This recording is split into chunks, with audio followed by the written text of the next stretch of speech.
Morning, everybody. So I've got a question for you. How much time do you actually put aside every single day to improve your life? You see, as kids, we all knew the importance of practice. If you wanted to be good at music, if you wanted to be good at sports, then you practiced. You went to band practice, or you went to sports tryouts, or sports practice, or football, whatever it was that you did, whatever it was that you wanted to be great at, you knew you had to practice it. And yet nowadays in life, you probably don't practice much at all. In fact, very few people practice anything outside of their actual work that they're getting paid to do. And this is why so many of us stagnate, and so few of us grow and reach the goals that we want.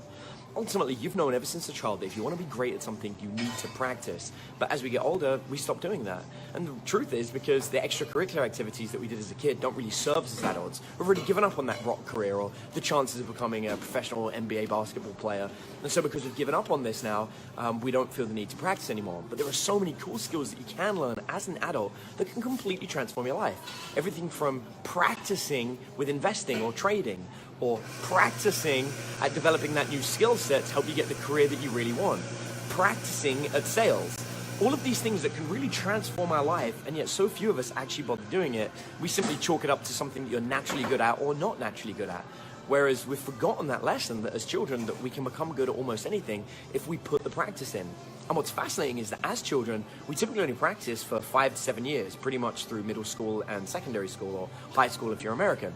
But that's really not that long of a time. And if you think as a 25-year-old or even as a 40-year-old, if you were practicing just for 7 to 10 years, you're still within the same decade. Your life hasn't really changed in terms of your age. However, what that can mean for your life can be huge. 7 years of practicing becoming a financial stock trader could transform your entire life. And it really doesn't take much, except making sure that you've got time set aside every single day to practice, to become good at something.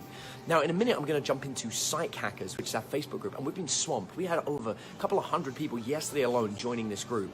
It's a free group, but it's closed. If you want to find it, just search in Facebook for Psych Hackers, P-S-Y-C-H Hackers, and request access, and I'll go through and manually add everybody, or maybe one of my team will, depending on how busy they are, manually adding everybody into the group, where we're going to be talking about how to structure your day in such a way that you give yourself time to practice and improve to help yourself benefit your life. So if that's something you're interested in, then please come and join me in Psych Hackers. Other than that, I will see you tomorrow.